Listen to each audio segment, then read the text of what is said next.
Olá! A violência contra a mulher no Brasil apresenta dados assustadores. Embora muitos avanços tenham sido alcançados com a Lei Maria da Penha, ainda contabilizamos 5 assassinatos a cada 100 mil mulheres. O Brasil hoje está em 7º lugar no ranking de 84 países neste tipo de crime. Porém, a cada 7 mulheres agredidas no Brasil, apenas uma presta queixa contra seu agressor. Uma pesquisa realizada pelo Instituto Patrícia Galvão mostra que a mulher sofre mais violência dentro de casa, com seus parceiros e familiares, do que fora dela, em espaços públicos, por exemplo. Uma outra pesquisa do Data Senado comprova que desde 2015, praticamente 100% das mulheres têm conhecimento sobre a Lei Maria da Penha. Mas o que isso altera nos números de casos atualmente? Para falar sobre a violência contra a mulher no Brasil, o Papo.com de hoje recebe a advogada Ana Paula Braga, graduada em Direito pela Universidade de São Paulo e integrante da Comissão da Mulher Advogada da OAB São Paulo. Olá, Ana Paula, muito obrigada pela sua presença, é um prazer receber você aqui hoje. Oi, tudo bem? Muito obrigada pela sua presença, é um prazer receber você aqui no Papo.com. Eu que agradeço o convite. E para começar o nosso papo, a gente vai falar sobre as medidas que devem ser tomadas para combater esse tipo de violência, né? A adoção de vagões para mulheres, exclusivos para mulheres. Você acha que isso inibe ou isso estimula a cultura da violência contra a mulher? Bom, eu acho que nenhum nem outro. Na verdade, assim, eu particularmente sou contra essa política, porque eu acho que ela não mata o mal pela raiz, né? Enfim, você segregar as mulheres em vagões é continuar tirando as mulheres dos espaços públicos, é continuar relegando as mulheres para as esferas privadas, né? A gente precisa ocupar esses espaços para mostrar que a gente também é parte da sociedade, que a gente merece ocupar esses espaços de igual com os homens. Eu também entendo que, assim, é bastante problemático no sentido de que, vamos supor que esses vagões sejam exclusivos para as mulheres. Uma mulher que não entrou nesse vagão, que entrou no normal, estaria legitimada uma violência contra ela? Eu acho que não, né? Então, assim, a solução não é por aí. A solução, ela está mais em educação da população, em respeito com a mulher, entender que nós também somos sujeitos de direito, né? Ana, como mencionamos anteriormente, numa lista de 84 países, o Brasil está em 7º lugar no ranking de assassinatos contra mulheres e, segundo o Ministério Público, o Ministério da Saúde, ou melhor, cerca de 40 a 50 mil relatos de atendimentos de mulheres que sofrem violência em casa. Há distinção de classe, cor, religião nessa conta? Ou a violência está em todos os lugares e em todas as classes? Bom, a violência contra a mulher, ela é sistêmica. Ela atinge a todas as mulheres, independentemente de raça, de classe, de religião. Todas nós sofremos violência por conta de uma sociedade pautada no machismo, né? Só que essa violência, quando ela culmina, por exemplo, num assassinato de mulheres, ela tem cara. Porque geralmente as maiores vítimas são mulheres negras, pobres, periféricas, de baixa escolaridade. Isso porque são essas mulheres que têm mais dificuldade de acessar as redes de apoio, de buscar ajuda, de procurar uma advogada. Então, elas se tornam muito mais vulneráveis. Também existe uma pesquisa, por exemplo, que, em termos de religião, as mulheres evangélicas são mais propícias a sofrer esse tipo de violência, justamente porque, não só evangélicas, né, mas cristãs mais fervorosas mesmo, assim, não sei se essa palavra é correta, mas justamente porque não permite que elas, por exemplo, busquem um divórcio. Então, elas também se tornam mais vulneráveis. Mas, por exemplo, ano passado a gente teve o caso da Luísa Brunet também, que mostra que todas nós estamos sujeitas, né, a sofrer esse tipo de coisa. Ana Paula, falando em feminicídio, por que você acredita que surgiu a necessidade de se criar um termo específico para isso? Entre os juristas não há um consenso se a gente tinha necessidade dela ou não. Porque se você for olhar o Código Penal, a gente tem todas as qualificadoras para tornar o homicídio de mulheres uma coisa grave, né? Esse homicídio pautado na desigualdade de gênero. O feminicídio nada mais é do que o assassinato de mulheres por elas serem mulheres. Geralmente acontece como o ápice de um ciclo de violência doméstica, né? Não necessariamente está dentro desse contexto, mas é o mais comum. Então, a gente tem lá no nosso Código Penal, por exemplo, o motivo torpe, que seria, vamos supor, o marido que não aceitou o fim do relacionamento e vai e assassina a mulher, ou porque descobre uma traição, ou, por exemplo, casos ainda mais torpes, como a mulher não esquentou a janta, existem esse tipo de assassinatos. A gente teria todos os instrumentos legais para coibir isso. O problema é que eles não vinham sendo aplicados, né? Então, uma coisa que acontecia bastante, por exemplo, era a alegação de crime passional. Então, a gente jogava a culpa do assassinato na própria vítima, como se ela tivesse dado causa àquele mal, né? Inclusive, assim, até pouco tempo atrás, existia a figura da legítima defesa da honra, que permitia aos esposos matarem suas mulheres para defender sua honra, caso elas não se comportassem como uma boa mãe, como uma boa esposa, caso se descobrisse algum adultério. E, no fim, eles não eram punidos, né? Então, mesmo com a abolição dessa figura, essa carga social machista continua impressa nos julgadores, né?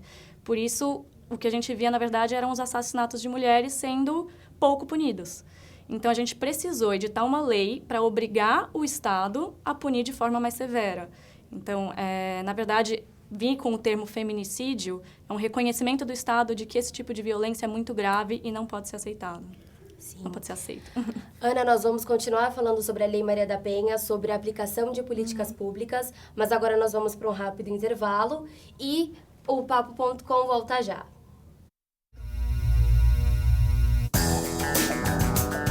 Olha que prédio enorme. Nele vivem centenas de pessoas. Você conseguiria projetar uma obra como essa? E que tal este prédio? Lindo, não é? Mas não basta ser bonito. Tem de dar conforto às pessoas. Você sabe como fazer isso?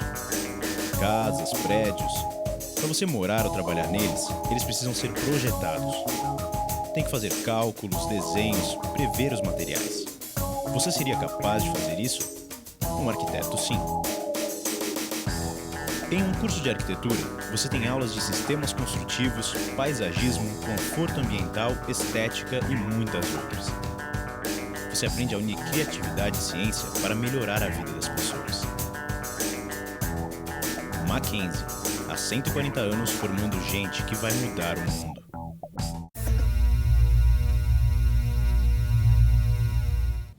O Papo.com está de volta e o tema de hoje aborda a violência contra a mulher no Brasil. Ao meu lado está a advogada Ana Paula Braga, integrante da Comissão da Mulher Advogada da OAB São Paulo. Ana, antes de retomarmos o nosso assunto, nós vamos ver um VT que fala sobre isso e a reportagem é de Marina Prates.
Ana, como vimos no vídeo, Muitas mulheres que sofrem abuso psicológico, agressão, perseguição, elas acabam não denunciando os seus agressores, né?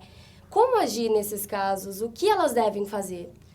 Bom, a gente encontra vários problemas para que as mulheres não denunciem a violência doméstica, né? Em primeiro lugar, como você falou no começo, essa pesquisa do Senado demonstra que 100% das mulheres conhecem a Lei Maria da Penha. O problema é que elas não sabem o que a Lei Maria da Penha diz. Em primeiro lugar, então, a gente tem a falta de informação. Então, muita gente acha que você só pode denunciar quando ocorreu uma violência física. Muitas mulheres não sabem que elas também estão protegidas da violência psicológica, moral, patrimonial e sexual. E que, sofrendo qualquer desses tipos de violência, ela pode buscar ajuda e medidas protetivas de urgência. Acho que mas o problema mais grave mesmo é o peso que isso traz para uma mulher.